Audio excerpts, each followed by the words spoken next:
Glas je najmanja jedinica govora, a takvih malih jedinica u našem jeziku ima 30. 5 glasova su samoglasnici i 25 su suglasnici. Kad izgovaramo samoglasnik, zrak, vazduh koji ide iz naših pluća, nema nikakve prepreke i onda takve glasove lako izgovaramo. Ti glasovi, odnosno samoglasnici, su A, E, I, O, U. Napišite 8 imenica tako što ćete dodati samoglasnike koji nedostaju. Napominjemo da se u imenicama nalazi svih 5 samoglasnika.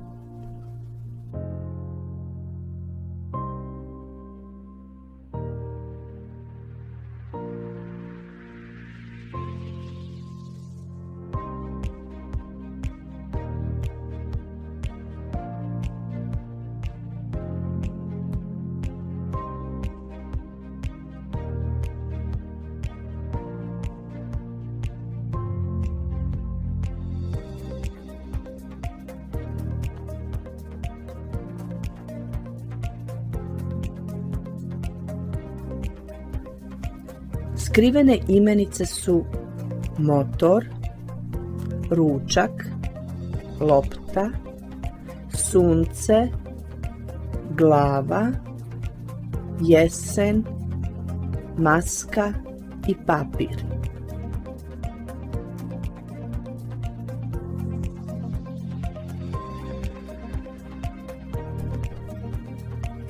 Samoglasnici ili vokali su nosioci sloga. Vidimo to na primjeru imenice rukavica. Spojite slogove i napišite 6 imenica koje će njihovim ispravnim spajanjem nastati.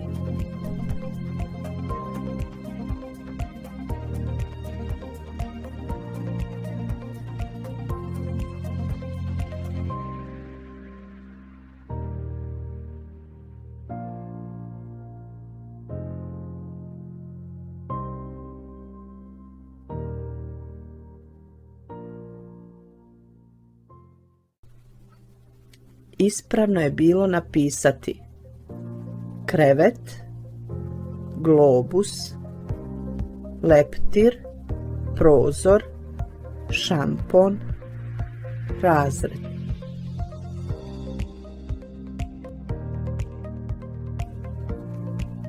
U našem jeziku R nije vokal, ali ponekad kao L i N može preuzeti njegovu ulogu i graditi slog. Tako imamo imenice i pridjeve koje nemaju ni jedan samoglasnik, ali zato imaju slogotvorno R. Grč, grb, brz, crn, prst, smrt, vrh i najduža reč u našem jeziku bez samoglasnika je čvrst.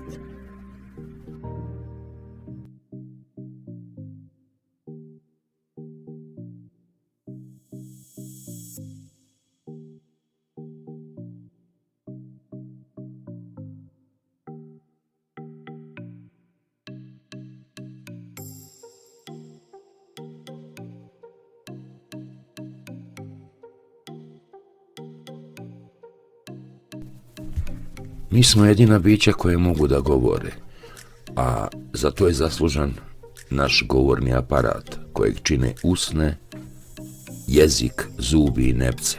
Naravno, tu su još pluća, glasne žice, resica i nos. Imamo li bilo kakav problem s neki od njih, imamo i problem s izgovorom pojedinih glasova. S obzirom na njih, glasovi se dele na dvousneni B, M, P. Izgovaraju se sa gornjom i donjom usnom. Usneno zubni V i F izgovaramo sa gornjim zubima i donjom usnom.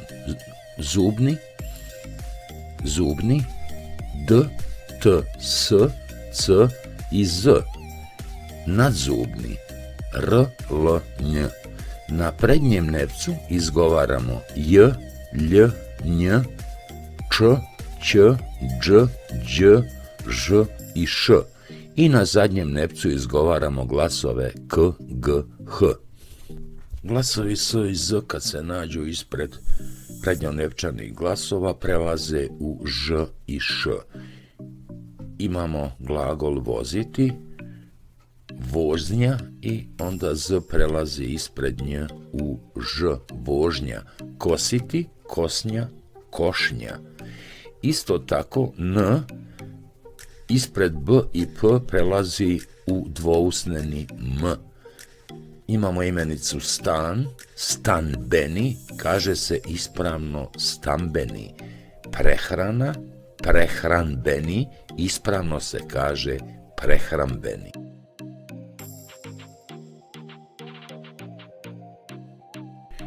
Isto tako glasovi u našem jeziku dijele se na zvučne i bezzvučne. I oni ne mogu stajati jedan do drugog i tada onaj prvi prelazi u svoj parnjak.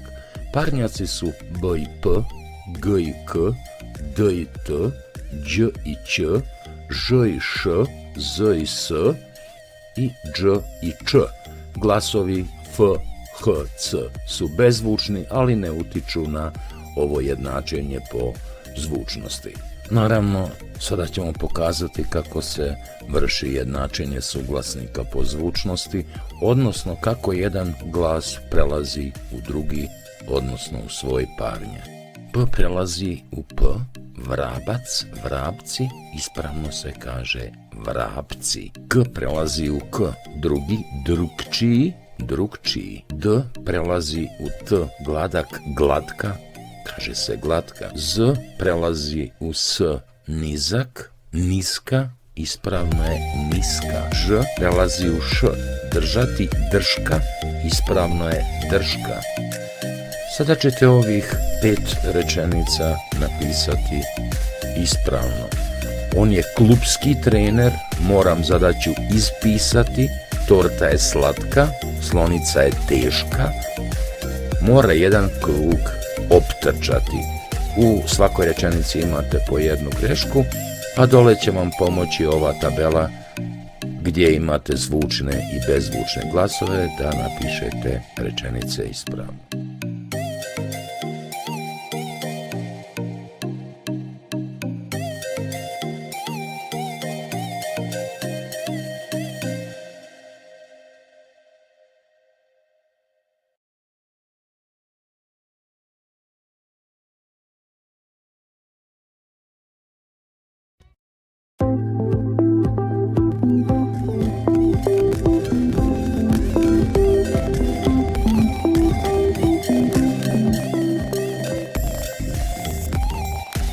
Jotacija ili jotovanje glasovna je promjena spajanja nepalatalnih suglasnika s glasom j, pri čemu se u rečima tvore palatalni prednjonepčani suglasnici č, đ, ž, š, lj, nj i č. U ovim slučajima vrši se jotovanje jotacija. Slovo d u dodiru sa j daje đ, mlad, mlađi, sud, suđenje, grad, građanin. Slovo g u dodiru sa j daje ž, blag, blaži, strog, stroži, drug, druženje. Slovo n u dodiru sa j daje nj, crn, crnji, malen, manji, san, sanjati.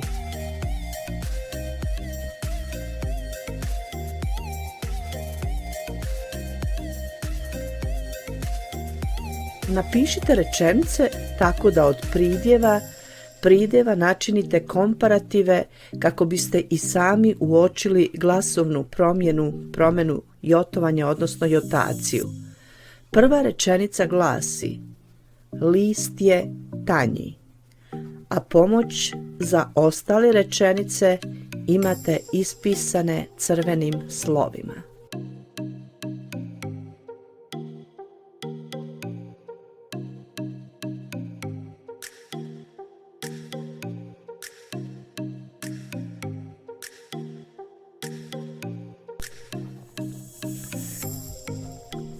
Palatalizacija je glasovna promjena u kojoj zadnjonepčani glasovi KGH, kada se nađu ispred I i E, prelaze u prednjonepčane glasove Č, Ž i Š.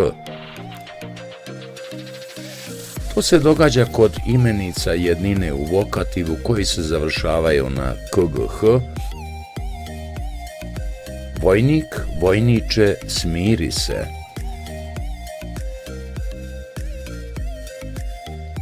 Vuk, vuče, udalji se.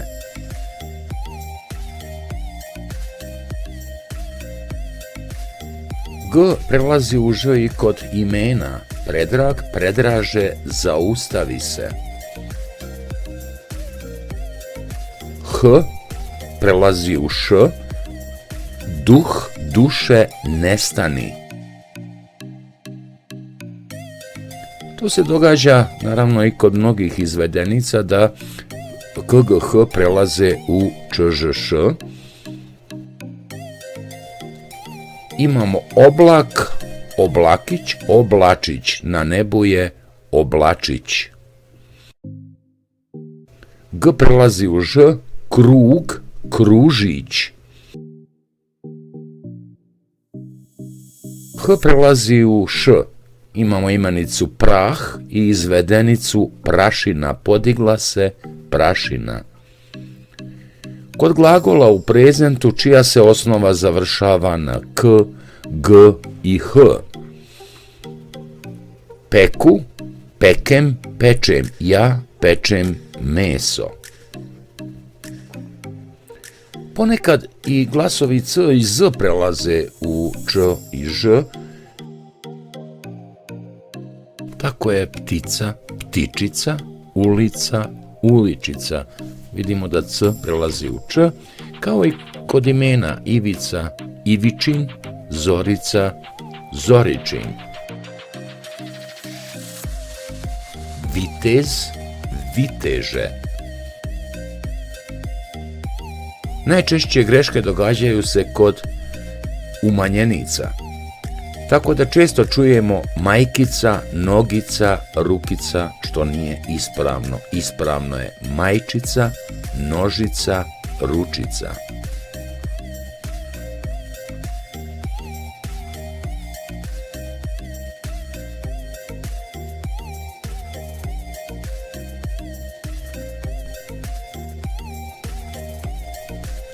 Za domaći zadatak ćete od 10 imenica koji se nalaze u ovim rečenicama i to na njenom kraju, načiniti umanjenice ili diminutive, tako što ćete kod ovih prvih 5 rečenica dodati nastavak ica, kao što je loptica, školica, igrica, kao što je loptica, školica, igrica, dok ćete u narednih 5 rečenica koristiti nastavak za umanjenicu ić, kao što je prstić, nosić, lavić.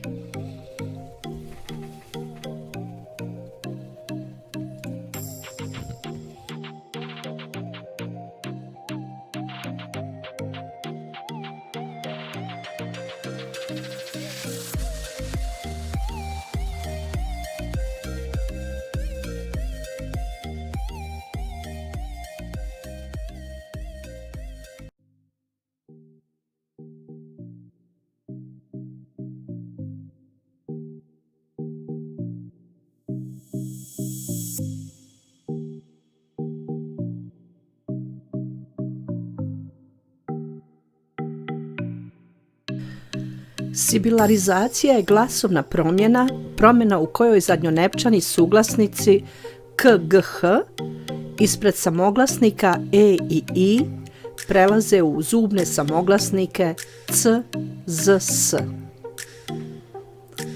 Sibilarizacija se javlja kod imenica u množini.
Sibilarizaciju isto tako imamo kod imenica u dativu i lokativu i tu se baš najčešće javljaju greške i u govoru i u pisanju. Nosi poklon majci, ne majki. Ima ranu na nozi, ne nogi. Guma je na olovci, ne olovki. On je u punoj snazi, ne snagi. Sve služi svojoj svrsi, ne svrhi.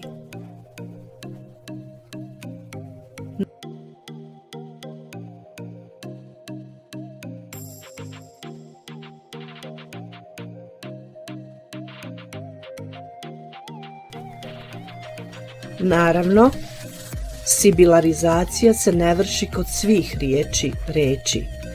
Izuzeci su imenice kod kojih bi se izgubio smisao. Liga, ligi. Seka, seki. Frizerka, frizerki. Kolega, kolegi.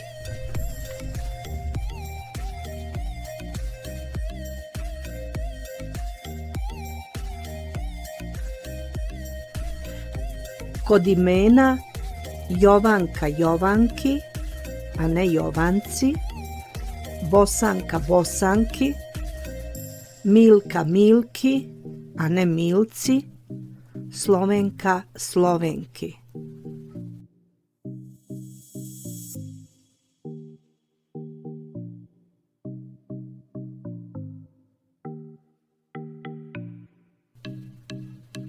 Kod imenica koje se završavaju skupinom ck, čka i čka, kocka, kocki, mačka, mački, voćka, voćki.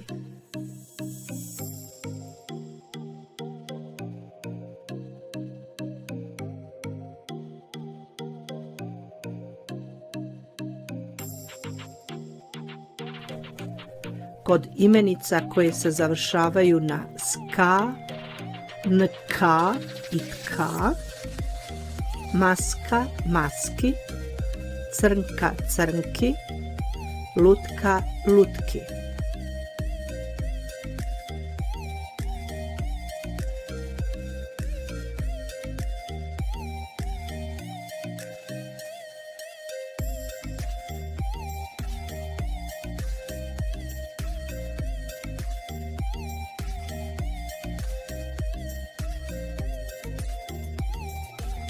Imenice u zagradi stavi u odgovarajući padež i pravilno napiši rečenice.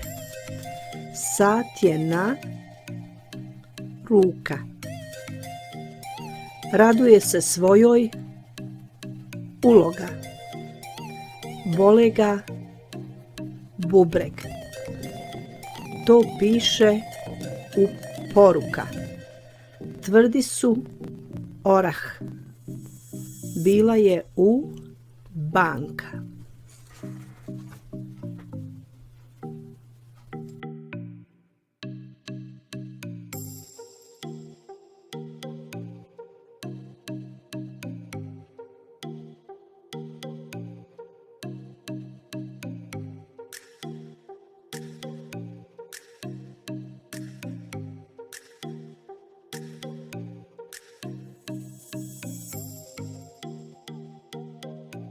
Jezik je jedno od najvećih blaga koje smo dobili na dar. Ali šta bi nam značio jezik ako nema drugih ljudi da ga s njima zajedno govorimo, da s njima zajedno živimo i da skupa gradimo bolju i sretniju planetu za sve nas. Naši različiti jezici, različite kulture, nacije i vjere su bogatstvo postojanja svih nas i zato poštujemo i volimo jedni druge. Budimo u miru, sreći, ljubavi, toleranciji, jer kako najtoplije poručuju stihovi, jednostavno živimo zajedno.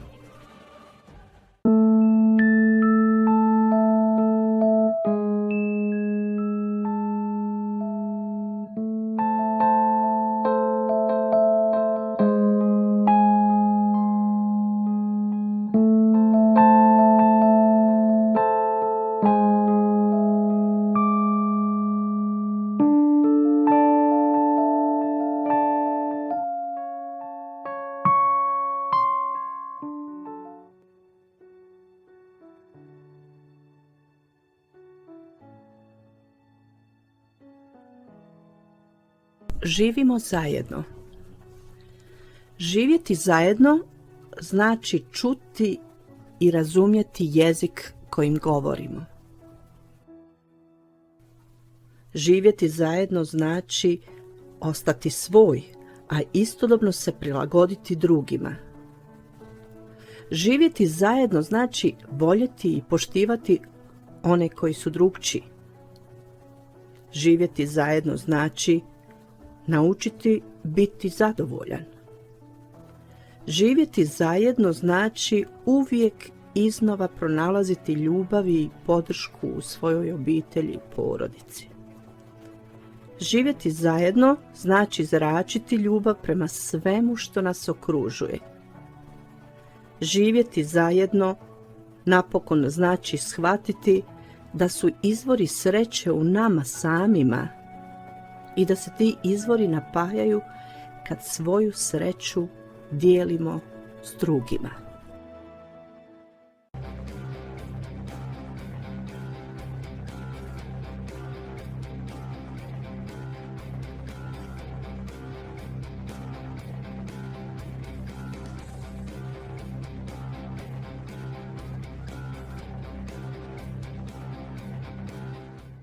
Momak po imenu Robert imao je velike probleme sa vidom i postojala je mogućnost da ga potpuno izgubi. U jednom trenutku stvarno ništa više nije mogao da vidi oko sebe. Otišao je na operaciju i na njegovu sreću ona je uspjela. Kući se vraćao vozom, vlakom, a tada su bili stari vozovi vlakovi koje su vukle još parne lokomotive. On je ušao, sjeo u svoj kupe, izvadio knjigu i čitao. Nakon sat vremena počeo je da vrišti i gotovo je želio da iskoči iz kupea, ali su ga drugi putnici spriječili. Šta mu se dogodilo da je doživio toliki šok i da je čak htio da izvrši samoubistvo. Ukoliko ste nestrpljivi, do naredne